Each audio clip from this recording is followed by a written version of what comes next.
like, share and subscribe. Thank you. اعوذ باللہ السمیع العلیم من الشیطان الرجیم من حمزہ ونفخہ ونفثہ بسم اللہ الرحمن الرحیم ربی یسر ولا تعسر وتمم بالخیر ربی زدنی علما یستفتونک قل اللہ یفتیکم فی الکلالہ ان امرؤ ہلک لیس لہ ولد ولہ اخت فلہا نصف ما ترک وهو يرثها إن لم يكن لها ولد فإن كانت اثنتين فلهما الثلثان مما ترك وإن كانوا إخوة رجالا ونساء فللذكر مثل حظ الأنثيين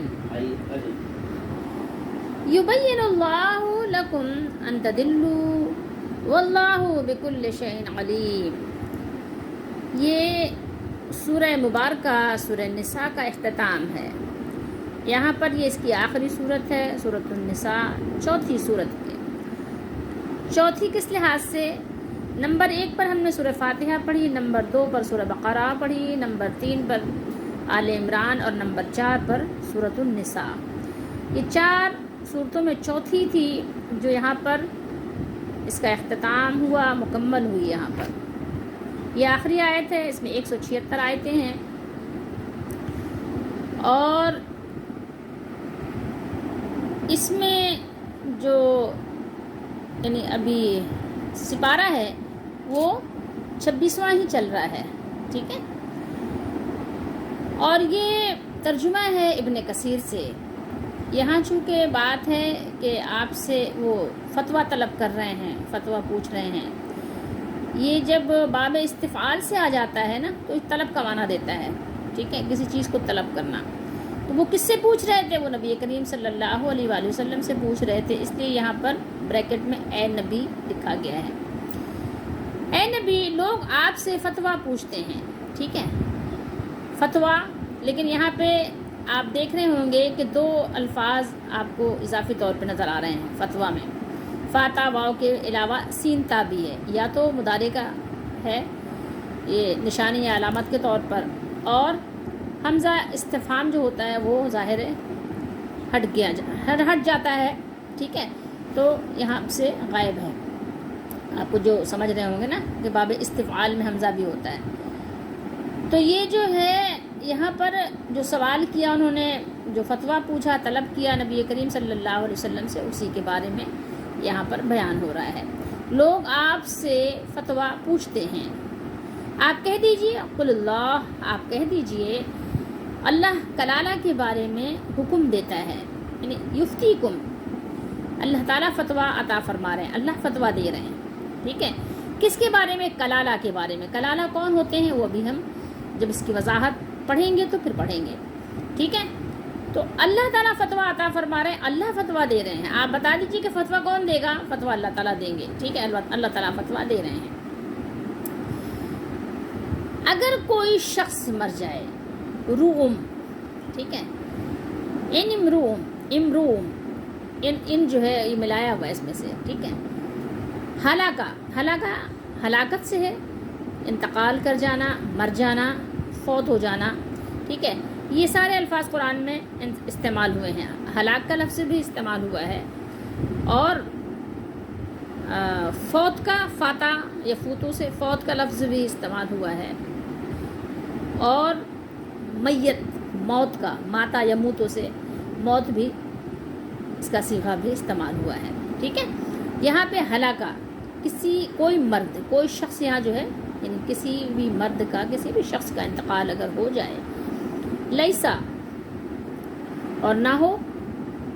ٹھیک ہے، اگر کوئی شخص مر جائے کہ جس کی اولاد نہ ہو، لہو ولد، اس کی کوئی اولاد نہ ہو. ٹھیک ہے، کوئی اولاد نہ رکھتا، اس کا کوئی بچہ نہ ہو. ولہو اختن، اور اس کی ایک بہن، اخت کہتے ہیں بہن کو. ٹھیک ہے، اس کی ایک بہن ہو. فا سو تو لہا، اس کے لیے. ٹھیک ہے، کس کے لیے؟ بہن کے لیے. یہ ہا ضمیر بہن کی طرف جا رہی ہے. نصف آپ اردو میں بھی بولتے ہیں آدھا. ٹھیک ہے، نصف کر لیتے ہیں. ٹھیک ہے، تو اس کے بہن کے لیے کتنا ہے؟ اس کی اولاد نہ ہو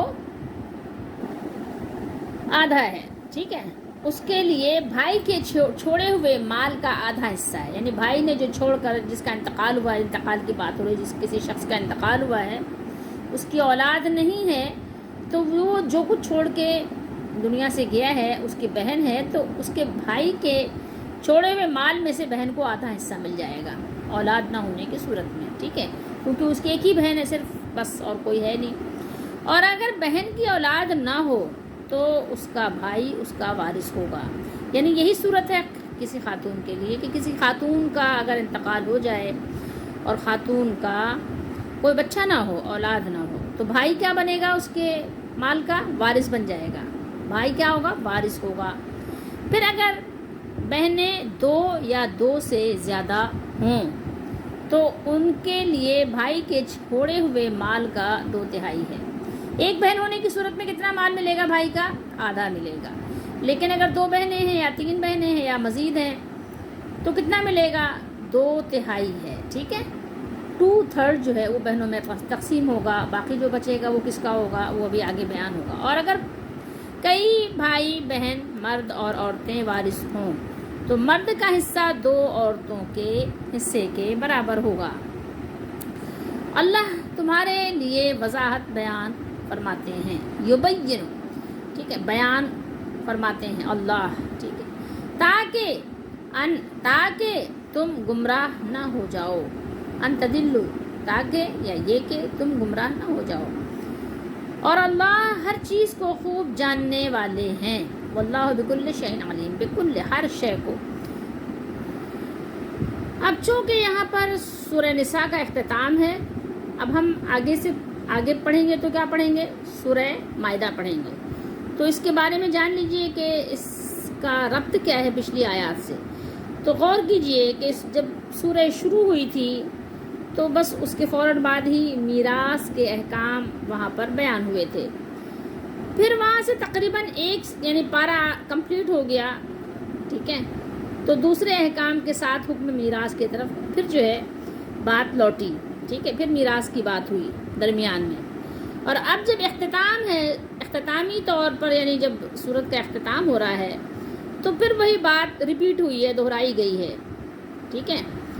تو یہ مفسرین بیان کرتے ہیں کہ شاید 3 جگہ اس کے متفرق کر دینے میں حکمت یہ ہو کہ اسلام سے پہلے میراث کے بارے میں لوگ بہت ظلم کرتے تھے، ٹھیک ہے، تو سورہ مبارکہ کے اول میں بھی اور درمیان میں بھی اور آخر میں بھی اس ذکر کو بیان کر کے، یعنی میراث کا، لوگوں کو اس کی اہمیت، اس کی تاکید کی ایک طرح سے آپ اگر کہیں تو ان کو دعوت دی گئی ہے، اور اس کی یعنی حکمت یہ کہ اس پر لوگ بہت زیادہ کیا کریں، پابندی کے ساتھ قائم ہوں کہ یہ بھی شریعت کا ایک اہم مسئلہ ہے، ٹھیک ہے۔ تو یہاں اللہ تعالیٰ نے بہت کہنا چاہیے خوبصورت انداز میں مخاطبین کو، قرآن کے قاری کو، قرآن پر ایمان رکھنے والوں کو خطاب فرمایا اور بڑے اہتمام کے ساتھ اس بات کو پہنچایا، لوگوں کو سکھایا کہ لوگوں کو معلوم ہو جائے کہ وراثت کتنی ایک اہم ذمہ داری ہے لوگوں پر، تو وہ بھی اس کا اہتمام کریں، وراثت کی تقسیم میں لوگ اہتمام کریں، جیسے کہ نماز کا اہتمام کرتے ہیں نماز پڑھنے والے، جیسے کہ زکوٰۃ کا اہتمام کرتے ہیں زکوٰۃ دینے والے، جیسے کہ چوری کرنے سے ڈرتے ہیں چوری سے بچنے والے اللہ سے ڈر کر، جیسے کہ ڈاکہ ڈالنے سے ڈرتے ہیں ایسے یعنی اللہ سے ڈرنے والے متقی لوگوں کی بات ہو رہی ہے۔ لیکن یہ ایک مال کی محبت ایسی کمزوری ہے کہ نماز پڑھنے والے بھی، زکوٰۃ دینے والے بھی، حج کرنے والے بھی، اور بڑے بڑے اہتمام کے ساتھ نماز تہجد ادا کرنے والے بھی، اور بہت کچھ نیکیاں کر دینے والے، صدقہ خیرات، قربانی کا گوشت بانٹنے والے بھی میراث کے تقسیم کا اہتمام نہیں کر پاتے، تو اس لیے ان کو ایک تاکیدی حکم یہاں دیا کہ اس کی ذرا آپ اپنے اندر تاکید پیدا کرو کہ آپ نے میراث کو کیسے تقسیم کرنا ہے، اس کا کتنا اہتمام کرنا ہے۔ جو آپ کا پیدا کرنے والا مالک ہے، جس کے لیے آپ نماز پڑھتے ہو، قرآن پڑھتے ہو، زکوٰۃ دیتے ہو، حج کرتے ہو، روزہ جیسی اہم ذمہ داری فریضہ کو ادا کرتے ہو، دن بھر بھوکے پیاسے رہتے ہو، ایسے ہی میراث کی ذمہ داری ادا کرنے کے لیے اپنے مالک سے ڈرتے ہوئے اس کی ذمہ داری کو بھی پورا کرو۔ اس سورہ مبارکہ کا جب آغاز ہوا تو ابتدائی میں تقویٰ کے حکم کو تاکید کے ساتھ بیان کیا گیا، تقویٰ سکھایا گیا، اللہ نے تقویٰ سکھایا ابتدا میں، شروع میں۔ اس کے بعد اموال کے احکام کا بیان ہوا۔ اب آخر میں انہی احکام کے ساتھ سورۃ مبارکہ کا اختتام ہے۔ درمیان میں، سورت کے درمیان میں مخالفین سے مجادلہ اور ان کی تردید ہے۔ کلالہ، سورۃ النساء کی آیت نمبر 11 میں ہم نے یہ کلالہ کا یہ جو مسئلہ ہے وہ ہم نے پڑھا ہے۔ کلالہ کسے کہتے ہیں یہ بھی پڑھا ہے، ہم تھوڑا سا ریپیٹ کر دیتے ہیں، لیکن اگر کسی کو تفصیل سے دیکھنا ہے تو وہ آیت نمبر 11 سورہ نساء پر دیکھے کہ اللہ نے وہاں پر جو بیان کیا ہے کہ وَإِن كَانَ رَجُلٌ يُورَثُ كَلَالَةً أَوْ امْرَأَةٌ وَلَهُ أَخٌ أَوْ أُخْتٌ، تو وہاں پر اللہ تعالیٰ نے اس کے بارے میں بیان فرمایا ہے۔ یورث و کلالہ، تو کلالہ کہتے ہیں کہ اگر کوئی مرد یا عورت مر جائے، انتقال کر جائے، جیسا کہ یہاں پہ فرمایا ہلاکہ، تو اس کا والد بھی نہ ہو اور اولاد بھی نہ ہو، ٹھیک ہے، بچے بھی نہ ہو اور والدین بھی نہ ہو، تو اسے کلالہ کہتے ہیں۔ اور بعض ایسی میت کے وارثوں کو کلالہ کہتے ہیں۔ یہاں یعنی بعض سے مراد یہ ہے کہ جیسے اہل لغت وغیرہ، ٹھیک ہے، اہل زبان کہ وہ لوگ کیا کہتے ہیں، وارث، جو وارث باقی رہ گئے ہیں، وارثوں کو کلالہ کہتے ہیں۔ تو بہرحال دونوں پر یہ لفظ استعمال کیا جاتا ہے کلالہ کا، ٹھیک ہے۔ تو بہرحال کلالہ آپ یہ جان لیجئے کہ اس شخص کو کہا جاتا ہے کہ جس کے نہ والدین ہوں اور نہ اس کی اولاد ہو۔ یہ آپ سمجھ گئے بات کو، کیونکہ یہاں پر اللہ تعالیٰ نے نصف کی بات کی ہے، بہن وارث ہوگی۔ تو اگر والد حیات ہے تو بہن کو حصہ نہیں ملتا، یاد رہے، ٹھیک ہے، بہن کو حصہ نہیں ملے گا اگر والد حیات ہے۔ تو جو لوگ یہ کہتے ہیں کہ اولاد نہ ہو اور باپ دادا زندہ ہے تو کلالہ ہے، نہیں، وہ بات صحیح ہے جو قرآن کی ہے، قرآن نے جو بیان کیا۔ کلالہ یعنی وہ مرنے والا جس کا نہ باپ یا دادا زندہ نہ ہوں اور اولاد بھی نہ ہو، ٹھیک ہے۔ اگر والد زندہ ہے تو بہن کو وراثت میں کوئی حصہ نہیں ملے گا، بہن کو۔ لیکن یہاں اللہ تعالیٰ نے بیان فرمایا کہ اگر اس کی ایک بہن ہو تو اس کو نصف مال ملے گا، نصف مال کی وہ وارث ہوگی اس کے ترکے میں سے۔ تو یہاں پر بات آپ کو صاف اور واضح پتہ چل گئی کہ کلالہ وہ ہے کہ نہ اس کی اولاد ہو اور نہ اس کے ساتھ باپ دادا۔ اور اولاد سے مراد کیا ہے؟ اولاد سے مراد بیٹا بھی ہے، بیٹی بھی ہے، اور بیٹے بیٹی کی اولاد بھی، یعنی پوتا بھی پوتی بھی، نواسا بھی نواسی بھی، ٹھیک ہے۔ اور بہن سے مراد ہے سگی بہن بھی جو ایک ہی ماں باپ سے ہوں، الاتی بھی جو باپ شریک ہوں، اور اخیافی جو ماں شریک ہوں، ٹھیک ہے۔ اب قرآن مجید کی آیت میراث ہی سے متعلق ہم حدیث شریف بھی دیکھ لیتے ہیں، کتاب الفرائض، ٹھیک ہے، جو ترکہ تقسیم ہوتا ہے اس حصوں کے بیان میں حدیث نمبر ہے 6736۔ حضرت ابو موسیٰ رضی اللہ تعالیٰ عنہ سے بیٹی، پوتی اور بہن کی میراث کے بارے میں پوچھا گیا تو انہوں نے کہا کہ بیٹی کو آدھا ملے گا، ٹھیک ہے، اگر کسی کی ایک بیٹی ہو اور بہن بھی ہو تو بیٹی کو کتنا ملے گا؟ آدھا ملے گا، اور بہن کو کتنا ملے گا؟ آدھا ملے گا۔ تو ابن مسعود رضی اللہ تعالیٰ عنہ کے یہاں ٹھیک ہے، انہوں نے ان کو بھیجا کہاں؟ حضرت عبداللہ بن مسعود رضی اللہ تعالیٰ عنہ کے ہاں جاؤ، ٹھیک ہے، شاید وہ بھی یہی بتائیں گے، ٹھیک ہے، یہاں پر انہوں نے کہا کہ جاؤ وہاں، وہ بھی شاید یہی بتائیں گے۔ پھر وہ ان کے پاس چلے گئے، ان سے پوچھا گیا کہ ابو موسیٰ اشعری رضی اللہ تعالیٰ عنہ نے ایسی بات کی ہے، تو انہوں نے کہا کہ میں اگر ایسا فتویٰ دوں تو گمراہ ہو چکا، یعنی یہ فتویٰ صحیح نہیں ہے، ٹھیک ہے، اور ٹھیک راستے سے بھٹک گیا۔ کیوں؟ اس لیے غیر قرآن سنت کے خلاف جائیں گے تو کدھر جائیں گے؟ تو صحابہ کرام تو بہت ڈرتے تھے۔ تو پھر انہوں نے بتایا میں تو اس میں وہی فیصلہ کروں گا جو رسول اللہ صلی اللہ علیہ وسلم نے کیا تھا کہ بیٹی کو آدھا ملے گا، کیونکہ ایک ہی بیٹی ہے تو اس کو کتنا ملے گا؟ آدھا۔ اگر بیٹیاں 2 یا 2 سے زائد ہیں تو 2/3 بیٹیوں کا حصہ بن جائے گا، ٹھیک ہے، اور پھر پوتی کو کتنا ملے گا؟ 6واں حصہ ملے گا، کیونکہ ایک ہی بیٹی ہے اور ایک ہی پوتی ہے، تو پوتی کو 6واں حصہ ملے گا۔ اس طرح 2/3 پورے ہو جائیں گے، اور پھر جو باقی بچے گا وہ بہن کو ملے گا۔ سمجھ رہے بات کو؟ مال کتنے حصے میں تقسیم ہوگا؟ 3 حصوں میں تقسیم ہوگا۔ یہ تقسیم کس کی تقسیم ہے؟ یہ رسول اللہ صلی اللہ علیہ وسلم کی تقسیم ہے۔ ایک بیٹی ہے، بیٹی کو آدھا ملے گا، پوتی کو 6واں حصہ ملے گا، یعنی 100 میں سے آپ 6 حصے بنائیں، 1 حصہ بیٹی کو دے دیں، پوتی کو دے دیں، ٹھیک ہے۔ اب اس کے بعد جو بچ جائے گا کتنا بچے گا؟ آدھا تو ان کو مل گیا، 6واں حصہ جو ہے پوتی کو مل گیا، اب باقی بھی تو بچے گا نا مال۔ 100 میں سے اگر 100 آپ پورا مال رکھتے ہیں اور پورے مال میں سے آدھا دے دیتے ہیں بیٹی کو، آدھے میں سے جو اب بچتا ہے اس میں 6واں حصہ نکال کر کس کو دے دیتے ہیں؟ پوتی کو۔ پھر جو بچ جائے گا کس کو ملے گا؟ وہ بہن کو ملے گا۔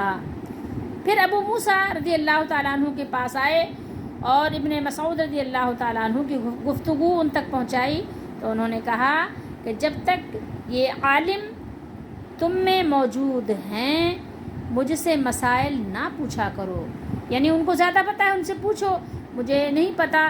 تو یہ بات آپ نے سمجھ لی کہ ظاہر ہے خطا بھول چوک کسی سے بھی ہو سکتی ہے، اور اس پہ اصرار نہیں کرنا چاہیے، غلطی ہو گئی تو ظاہر ہے اس کو رجوع کر لیا، ٹھیک ہے۔ تو یہ آپ نے بات سمجھ لیا۔ یہ مسئلہ تھوڑا پیچیدہ ہوتا ہے، جو ترکے کا مسئلہ ہے، مسائل ہر ایک کے ساتھ الگ الگ معاملات ہوتے ہیں، اور ہر ایک کے بچے بھی ظاہر ایک ہی طرح سے نہیں ہوتے، کسی کے بیٹے ہی بیٹے ہوتے ہیں، کسی کی بیٹیاں ہوتی ہیں، کسی کی ایک بیٹی ہے، کسی کا ایک بیٹا ہے، بہن ہے، تو ہر گھر کا یعنی الگ طریقے سے ترکہ تقسیم ہوگا، جس سے کہ آج اکثر لوگ غافل ہیں، ان کو اس بارے میں کچھ بھی نہیں پتہ، نہ وہ پتہ کرنا چاہتے ہیں۔ مال کی محبت میں لوگ بالکل کیا ہو گئے ہیں؟ بے خبر ہو گئے ہیں۔ اس مسئلے میں ضروری بات کیا ہے؟ ضروری بات یہ ہے کہ ہر ایک جس کو جو مسئلہ پیش آئے وہ قرآن و سنت کے مطابق صحیح عالم دین سے جا کر مسئلہ پوچھے، اور نہیں تو قرآن مجید کو کھول کر سورہ نساء کو بیٹھ جائے کھول کر، اور پھر اس کے حساب سے اپنا حساب کتاب کر لے۔ اگر اس کو پتہ ہے کہ عالم دین کوئی صحیح ہمیں نہیں ملتا، کوئی صحیح مسئلہ بتائے، تو پھر اس کو چاہیے کہ خود جو ہے رہنمائی حاصل کرنے کی کوشش کرے، لیکن بہرحال مال تقسیم کرے، ورنہ آپ بھی انہیں چور ڈاکوؤں کی طرح ہو جاؤ گے۔ دیکھیں آپ کے ابو موسیٰ اشعری رضی اللہ تعالیٰ عنہ نے غلطی سے ایک مسئلہ اگر بتا دیا تو عبداللہ بن مسعود رضی اللہ تعالیٰ عنہ ڈر گئے، کہنے لگے کہ اگر میں قرآن سنت کے خلاف مسئلہ بتاؤں تو کیا ہوں گا؟ گمراہ ہو جاؤں گا، بھٹک جاؤں گا۔ تو مجھے اور آپ کو بھی ڈرنا چاہیے۔ اس آیت کے شان نزول کے بارے میں ہے، بخاری اور مسلم دونوں میں حدیث شریف ہے کہ حضرت جابر بن عبداللہ رضی اللہ تعالیٰ عنہ بیان کرتے ہیں کہ رسول اللہ صلی اللہ تعالیٰ علیہ وآلہ وسلم میرے پاس تشریف لائے تو میں اس وقت بیمار اور بے ہوش تھا۔ آپ صلی اللہ علیہ وآلہ وسلم نے وضو کیا، پھر وضو کے بچے ہوئے پانی سے مجھ پر چھینٹیں مارے، ٹھیک ہے، چھینٹیں جیسے ہوتا ہے اسپرے کرنا، ٹھیک ہے، پھر فرمایا، ٹھیک ہے، یا فرمایا، یعنی یا تو آپ صلی اللہ علیہ وسلم چھینٹیں خود ماریں، خود آپ نے چھینٹیں ماری ان کو، اور یا آپ نے یہ فرمایا کہ اس پر چھینٹیں مارو، یعنی اس پہ اسپرے کرو، جیسے ہم اسپرے کرتے ہیں نا، ویسے ہاتھ سے بھی تھوڑا سا پانی آپ لے کے یوں ایسے چھڑکاؤ کر دیں، جس سے مجھے ہوش آ گیا۔ یعنی رسول اللہ صلی اللہ علیہ وسلم کے اسپرے کرنے سے یا کسی صحابی کے اسپرے کرنے سے حضرت جابر بن عبداللہ رضی اللہ تعالیٰ عنہ ہوش میں آ گئے۔ پھر ہوش میں آنے کے بعد کہنے لگے کہ میں نے عرض کی کہ میں کلالہ ہوں، یعنی بستر مرگ پر ہوں، بیمار ہوں اور کلالہ بھی ہوں، تو یعنی کسی بھی وقت وفات ہو سکتی ہے، تو یعنی میری میراث کیسے تقسیم ہوگی؟ تو اس پر یہ آیت مبارکہ نازل ہوئی۔ كانت اثنتين فلهما الثلثان مما ترك، اور یہی حکم 2 سے زیادہ بہنوں کا ہے، انہیں بھی 2 ثلث ہی ملے گا، 2 ثلث 2/3۔ اور اگر کلالہ کے وارث بھائی بھی ہوں اور بہن دونوں ہوں تو ایک مرد کو 2 عورتوں کے برابر حصہ ملے گا۔ سمجھ رہے ہیں بات کو؟ نہیں سمجھ رہے ہیں تو پھر پڑھیے قرآن کو، پھر پڑھیے پڑھتے رہیے یہاں تک کہ اللہ تعالیٰ آپ کو سمجھ عطا فرما دیں۔ یبین اللہ لکم ان تضلوا، یعنی اللہ تعالیٰ نے میراث کے یہ حصے خود اس لیے واضح فرمائے ہیں کہ اگر یہ تم پر چھوڑ دیے جائیں تو تم کبھی صحیح فیصلہ نہیں کر سکو گے، کیونکہ تمہیں ہر بات کا علم نہیں ہے، جبکہ اللہ تعالیٰ کو ہر بات کا خوب علم ہے، اس لیے اس کے فیصلے میں کبھی غلطی نہیں ہو سکتی۔ یاد رکھو اور ذہن نشین کر لو، یہ نظام کسی ایسے قانون ساز کی تخلیق نہیں ہے جس کی معلومات ادھوری ہو یا ناقص ہوں، بلکہ اس قادر و توانا رب العالمین کا مقرر کردہ فرمودہ ہے جو ہر چیز کو اچھی طرح جاننے والے ہیں۔ یاد رکھیے، یہ بہت ضروری ہے یاد رکھنا۔ احکام میراث کو اتنی وضاحت اور تفصیل سے بیان کرنے کی غرض یہاں بتا دی کہ تم اپنی خود ساختہ مصلحتوں کو ملحوظ رکھتے ہو۔ انسان کیا ہے؟ اور جب اپنی مصلحتوں کو ملحوظ رکھتا ہے تو گمراہ ہو جاتا ہے، تو کہیں تم گمراہ نہ ہو جاؤ۔ تمہیں کیا پسند ہے کیا نہیں پسند ہے، تم تو یہ چاہتے ہو کہ تم اس کو دو جس نے تم کو دیا ہے، تم تو اس کے پاس جاتے ہو جو تمہارے پاس آتا ہے، تم تو اس سے دوستی رکھتے ہو جس کے پاس کوئی غرض پوری ہوتی ہے، لیکن قانون الہی جو ہے وہ اس سے بالا تر ہے۔ اب یہاں ہم کچھ اپنے لیے سبق تلاش کرتے ہیں کہ ہمارے لیے اس میں سبق کیا ہے۔ یہاں دیکھیے کچھ چیزیں غور کیجئے جو اللہ تعالیٰ بیان فرما رہے ہیں، سبب نزول، یہاں پر چند باتیں ہمیں معلوم ہو رہی ہیں، اور وہ یہ ہیں کہ صحابہ کرام رضی اللہ تعالیٰ عنہم کتنی محتاط زندگی گزار رہے تھے، ایک ایک چیز میں وہ وحی الہی کے منتظر رہتے تھے۔ کسی بھی چیز کے بارے میں اگر ان کو شبہ ہوتا تو وہ انتظار کرتے کہ اللہ یا اللہ کے رسول کیا حکم فرماتے ہیں۔ اور یہی نہیں، آپ کو رسول اللہ صلی اللہ تعالیٰ علیہ وآلہ وسلم کی زندگی میں بھی یہ چیز ملتی ہے کہ رسول اللہ صلی اللہ تعالیٰ علیہ وآلہ وسلم بھی وحی الہی کا انتظار فرماتے تھے۔ جب آپ کو وحی آ جاتی تو آپ صلی اللہ علیہ وآلہ وسلم دین کے معاملے میں جواب عنایت فرماتے تھے۔ یہاں غور کرنے کی چیز ہے کہ سوال ہو رہا ہے، فتویٰ طلب کیا جا رہا ہے رسول اللہ صلی اللہ علیہ وآلہ وسلم سے کلالہ کے بارے میں، معلوم کیا جا رہا ہے کہ یا رسول اللہ کلالہ کے بارے میں کیا حکم ہے، کیا فتویٰ ہے۔ تو چونکہ رسول اللہ صلی اللہ تعالیٰ علیہ وآلہ وسلم پر اس وقت تک اس کے بارے میں وحی نہیں آئی تھی تو اللہ تعالیٰ نے ارشاد فرمایا کہ اللہ تمہیں فتویٰ عطا فرماتے ہیں۔ قل اللہ، آپ کہہ دیجئے، یفتیکم فی الکلالہ، ٹھیک ہے، کہہ دیجئے کہ اللہ کلالہ کے بارے میں حکم دیتے ہیں، فتویٰ دیتے ہیں۔ فتویٰ ہی یہاں پر سیدھے سیدھے فتویٰ کا ترجمہ اگر آپ فتویٰ کرنا چاہیں تو کر سکتے ہیں، کیونکہ مضارع کا صیغہ ہے اور یہ فتویٰ کا صیغہ ایسا ہے کہ جس میں تعلیلات بھی ہیں اچھی خاصی۔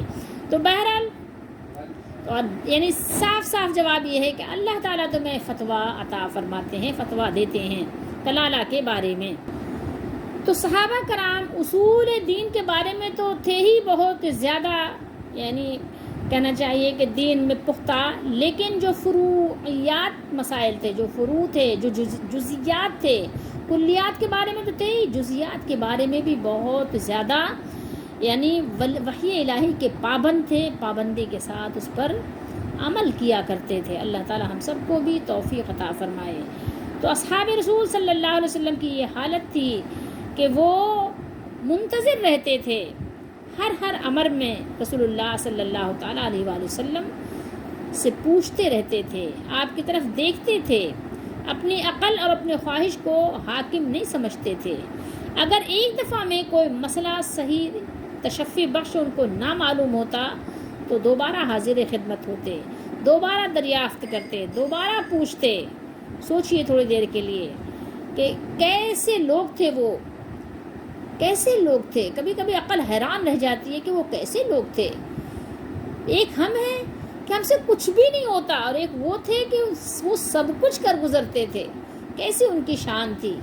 اسی لیے تو اللہ نے ان کی تعریف بھی بیان کی ہے کہ مشکل کام بھی ان کے لیے آسان تھے، اور ہمارے لیے آسان کام بھی مشکل بن گئے ہیں. جب انسان اللہ کی راہ میں چلتا ہے تو اللہ کا وعدہ سچا ہے، اللہ تعالیٰ اس کے لیے آسانیوں کی راہیں کھولتا چلا جاتا ہے. اللہ تعالیٰ ہم سب کو بھی قرآن و سنت کے راستے پہ چلنے کی توفیق دیں. اگر ہم لیکن اپنی حالت پر غور کریں تو ہماری حالت بہت دیگر گوں ہے، بہت ابتر ہے کہ ہم جزیات یا کہیں فروعیات تو دور کی بات ہے، ہم تو دین کی اصولیات اور کلیات سے بھی غافل ہیں. ہمیں تو بہت سارے اصول ہی دین کے پتہ نہیں ہیں، فروع کے پیچھے تو بھاگ رہے ہیں. ہم یہ سب چیزیں تو بھول ہی چکے ہیں. ہمارے یہاں یہ چیزیں نظر ہی نہیں آتی، اور لوگ اس کے بارے میں جانتے بھی نہیں ہیں اور جاننا بھی نہیں چاہتے. اور اکثر تو ایسے ہیں کہ جو بتاتے بھی نہیں ہیں اور بتانا بھی نہیں چاہتے. یہ چیزیں ہمارے لیے ایسے ہی ضروری ہیں جیسے نماز روزہ ہمارے لیے ضروری ہے. اللہ تعالی ہم سب کو قرآن مجید کو صحیح طریقے سے صحیح طور پر سمجھنے کی توفیق عطا فرمائے، اور عملی طور پر اس کا نفاذ ہماری زندگی میں نظر آئے. ایسا ہو جائے ہمارا نظام، ایسا ہو جائے ہمارا نظام قانون ایسا ہو جائے کہ ہماری زندگی میں قرآن نظر آئے، جو کہ کہیں پر بھی نظر نہیں آ رہا.